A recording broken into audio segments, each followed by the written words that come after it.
Sir, I need to see some ID. We got a report of a suspicious person. I'm waiting for my wife. She's in surgery. I'm not going anywhere. I didn't ask what you're doing. I asked for ID. Now! I'm a federal district judge. My wife is having her heart operated on, and you're harassing me in a hospital waiting room. Sure you are. Stand up. Hands where I can see. Vincent Archer had been staring at the same double doors for 6 hours. 6 hours of watching nurses come and go. 6 hours of flinching every time someone in scrubs walked through, hoping it was news, dreading it might be bad news. 6 hours of sitting in a hard plastic chair in the cardiac surgery waiting room at Piedmont Atlanta Hospital on Peachtree Road, wearing the same suit he'd worn to court that morning. His tie loosened, his jacket draped over the empty seat beside him. Today was supposed to be their 30th wedding anniversary. They were supposed to be on a plane to Paris right now. The trip Denise had always wanted. The trip they'd postponed 100 times because there was always another sick child who needed her. Always another case that needed him. This year, he'd finally insisted. No more excuses. 30 years deserved Paris. Instead, Denise was somewhere behind those double doors, her chest cracked open, surgeons fighting to save her life. And Vincent was alone in a room full of strangers, praying harder than he'd prayed since his father's funeral. At 7:43 p.m., a police officer walked into the waiting room and headed straight for him. Officer Dennis Hartwell's body camera captured what happened next. Every word, every demand, every moment of what would become one of the most expensive civil rights verdicts in Georgia history. Before we continue, drop your city in the comments. Where are you watching from? And if this is your first time here, hit that subscribe button. Stories like this don't get told unless we tell them, and your support helps us bring more people to the truth. The Honorable Judge Vincent Thomas Archer was 58 years old. He had served as a federal district judge for the Northern District of Georgia for 12 years, appointed by the President and confirmed by the United States Senate with a vote of 91-4.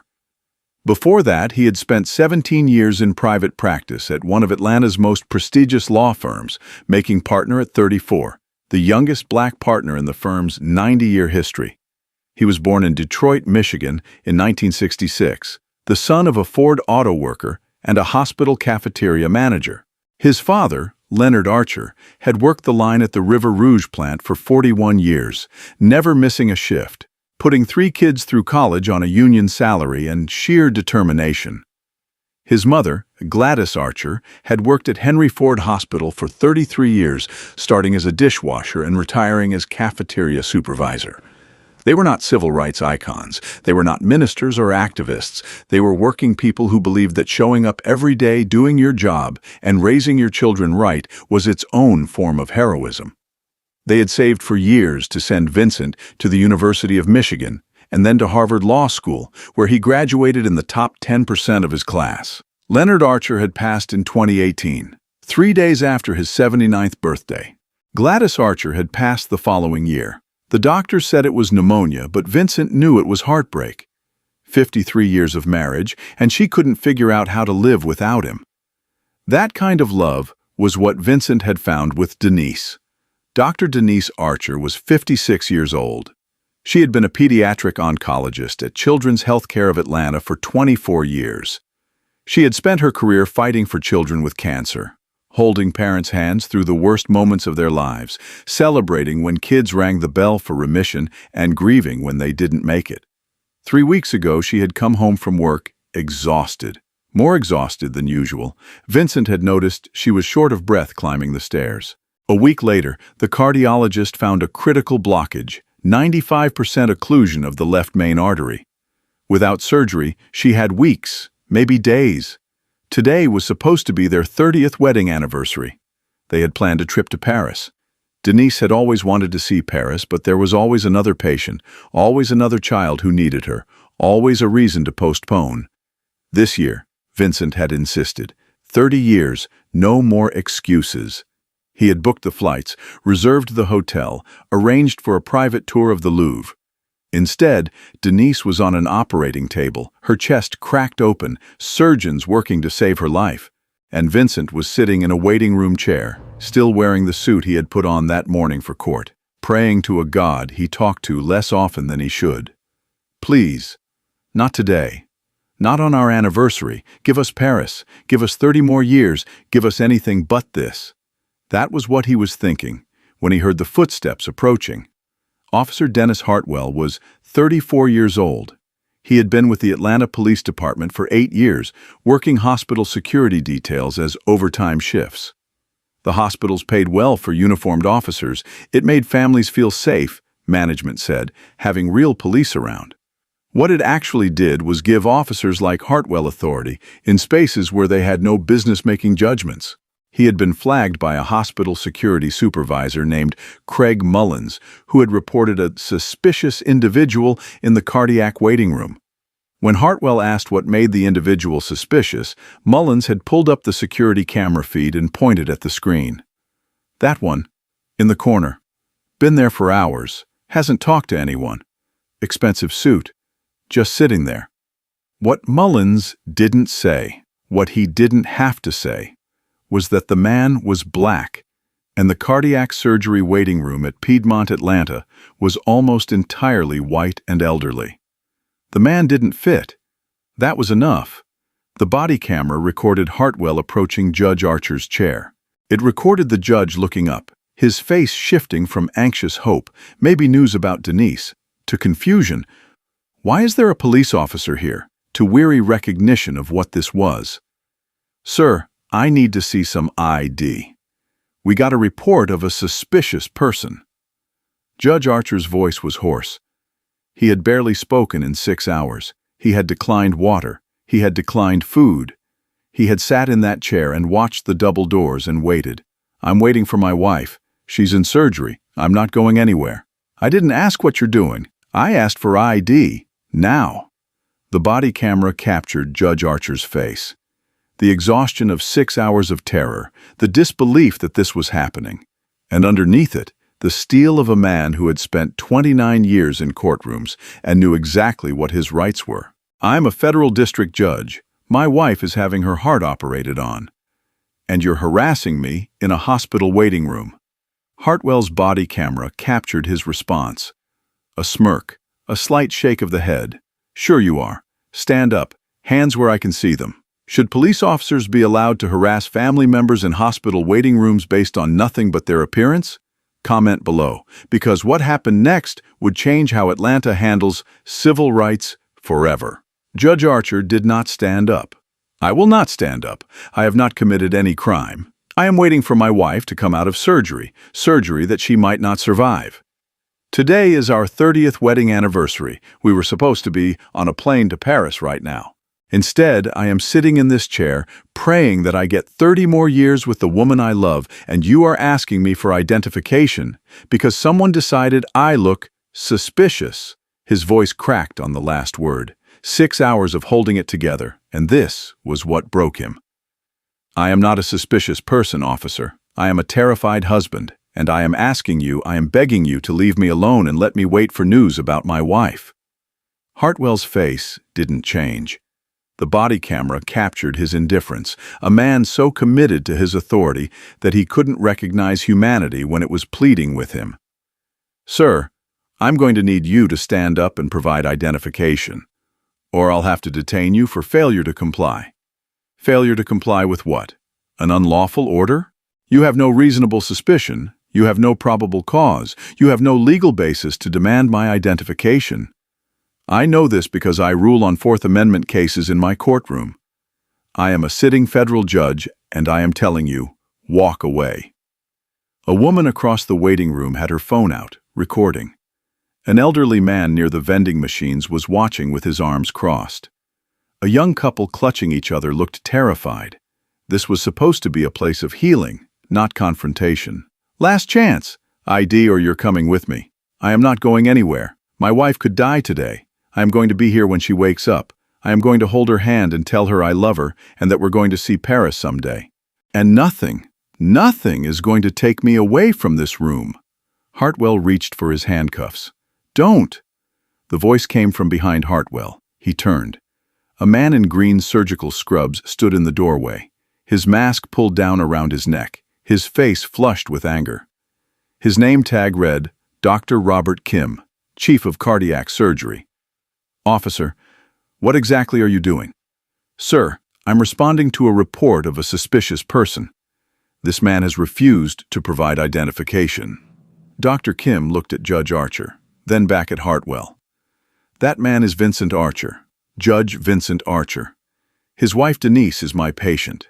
She's been on my operating table for 6 hours. I've had to restart her heart twice. And you're out here harassing her husband because someone thought he looked suspicious. Hartwell's hand was still on his handcuffs.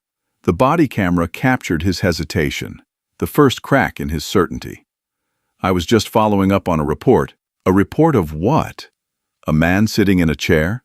A man waiting to find out if his wife is going to live? What crime did he commit, officer? What law did he break? What exactly is suspicious about a husband waiting for his wife? Dr. Kim stepped closer, lowering his voice but not his intensity. I have been a surgeon for 27 years. I have saved hundreds of lives in this hospital. And I have never seen anyone treat a patient's family member the way you just treated Judge Archer.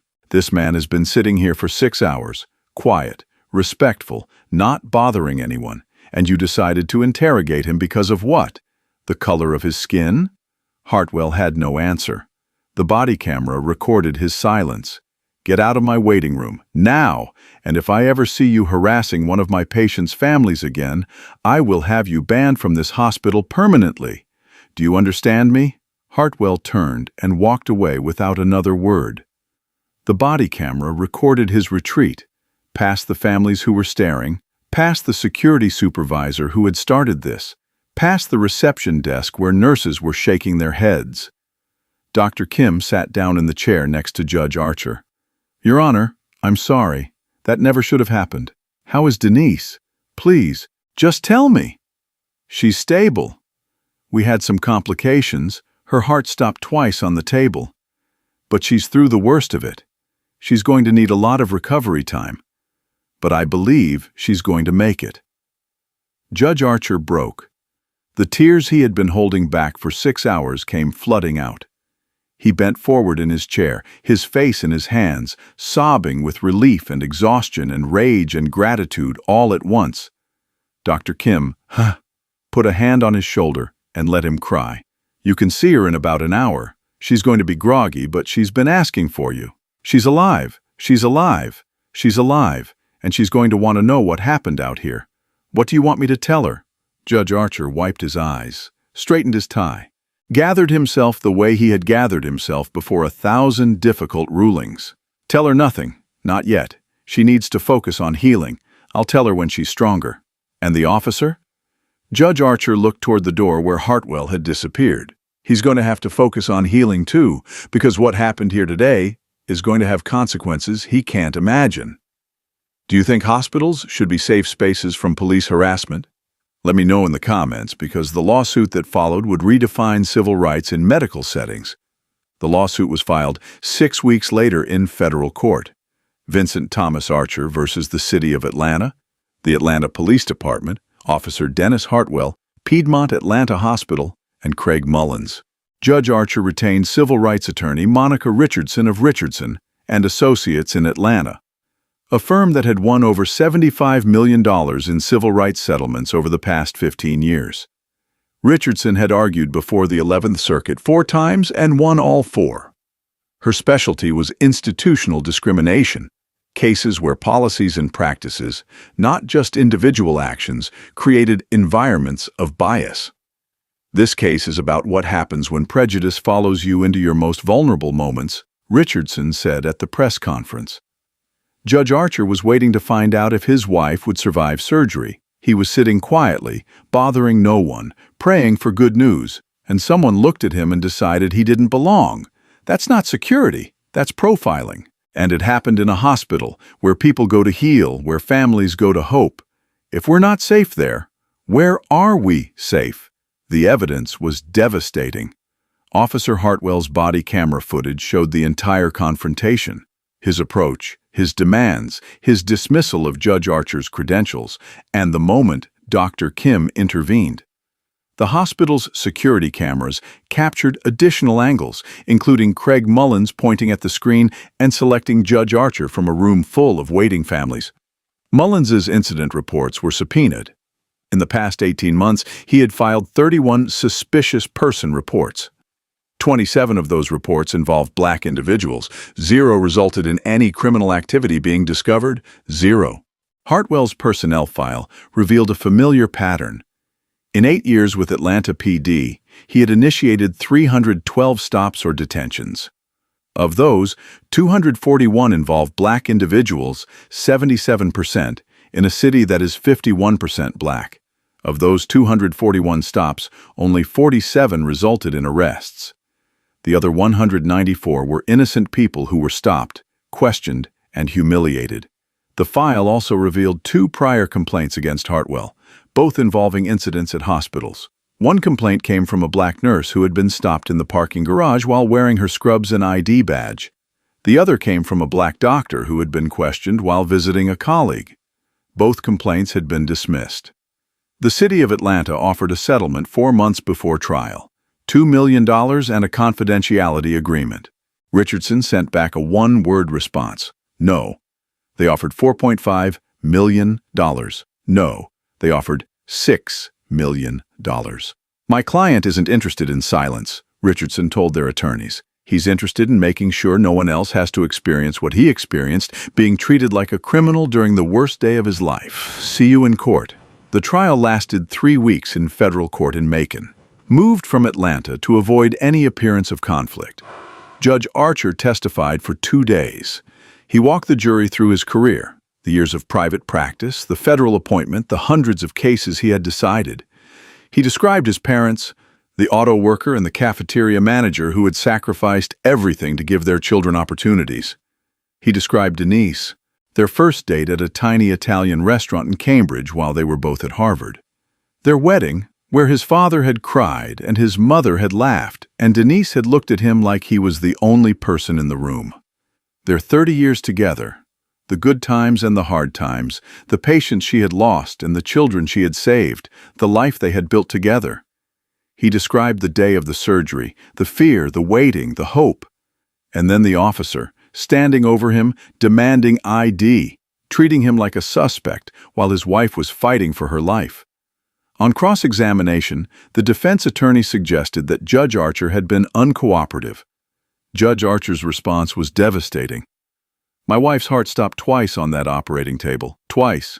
While I was sitting in that waiting room, not knowing if she was alive or dead, Officer Hartwell approached me because someone decided I looked suspicious. I told him I was a federal judge. I told him my wife was in surgery. I told him today was our anniversary. And he smirked at me and reached for his handcuffs. He paused. What cooperation would have satisfied him? What magic words would have made him see me as a human being instead of a threat? There are no magic words.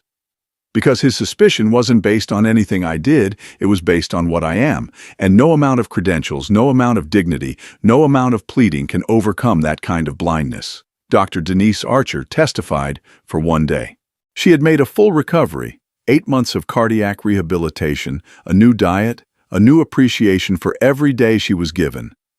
She described waking up from surgery to find her husband shattered, learning later what had happened while she was unconscious. Vince is the strongest person I know. In 30 years, I've seen him handle everything. Difficult cases, personal losses, professional challenges. I've never seen him break. But when he told me what happened in that waiting room, when he described sitting there alone on our anniversary, not knowing if I would live, and then having a police officer demand his papers, she stopped, collected herself. He broke.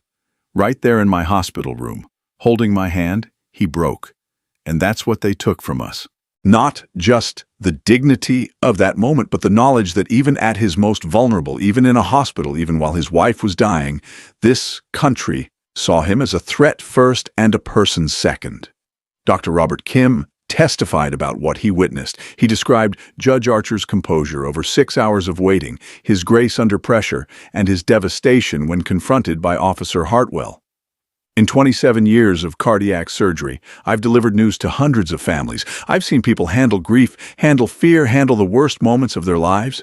Judge Archer handled 6 hours of uncertainty with more dignity than most people could manage for 6 minutes. And then I walked out and saw a police officer treating him like a criminal in my waiting room. While his wife was on my table, his voice hardened.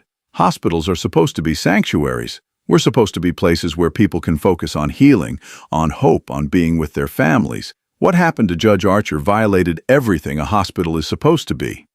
The security supervisor, Craig Mullins, testified under subpoena. Under cross-examination, Richardson asked him the question that would define the trial. Mr. Mullins, you testified that Judge Archer didn't fit. Can you explain what you meant by that? Mullins shifted in his seat.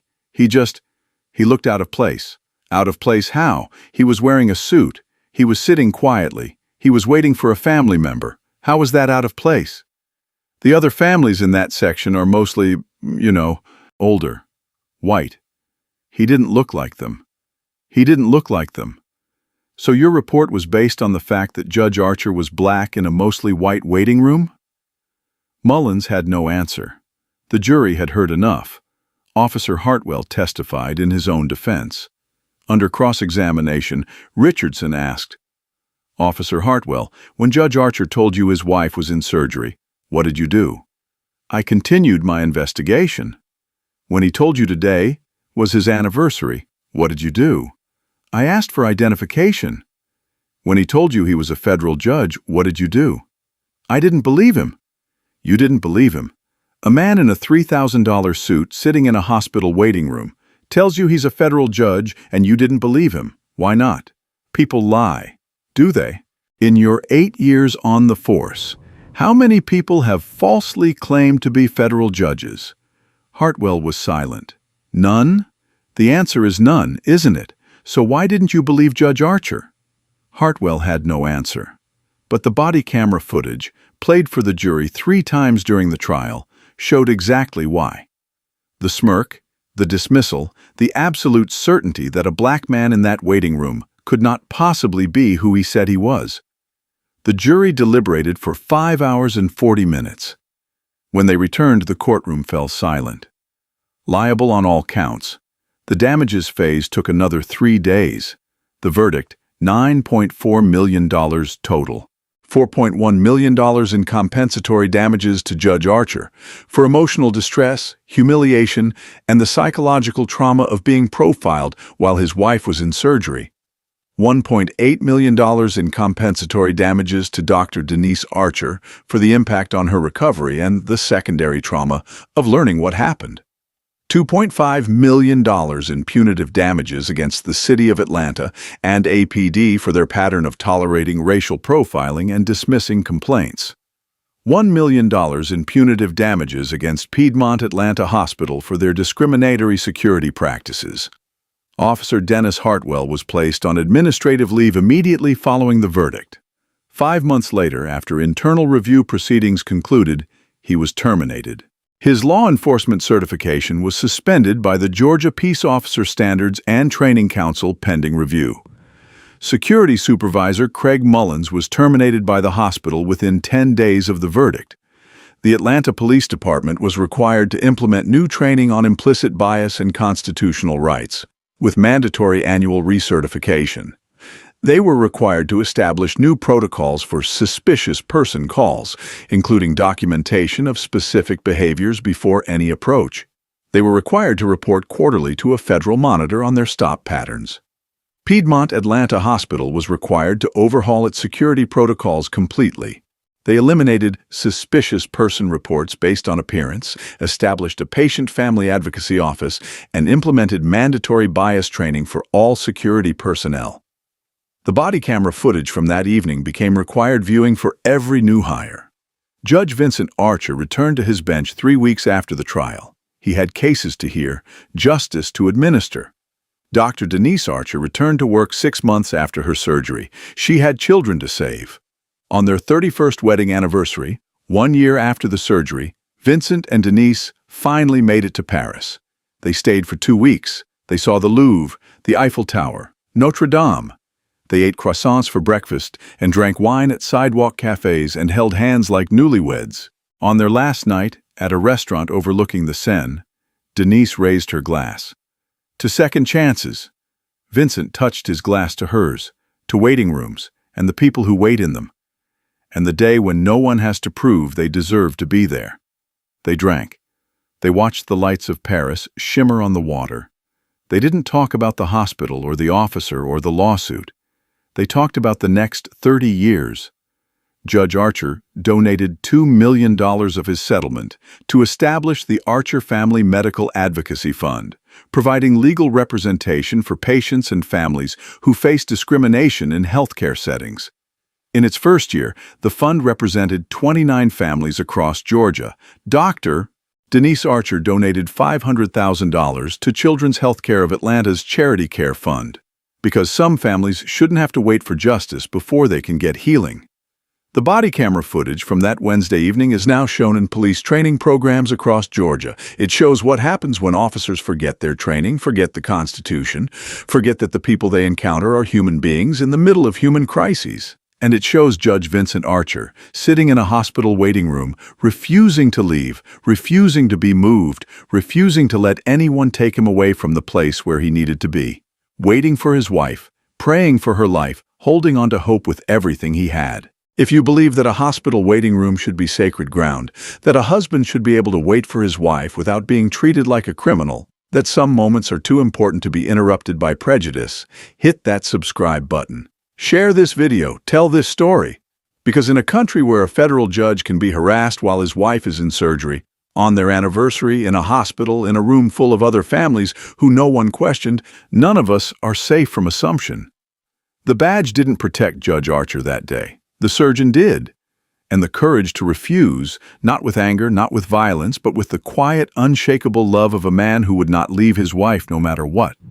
That's what they couldn't take from him. That's what they'll never take from any of us. Not if we keep watching, not if we keep recording, not if we keep telling these stories until they finally stop happening.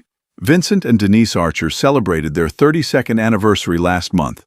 No hospitals this time, no waiting rooms, just dinner at the same tiny Italian restaurant where they had their first date, 35 years ago. The owners recognized them. The same table was waiting. Some things are worth waiting for. Some love is worth fighting for.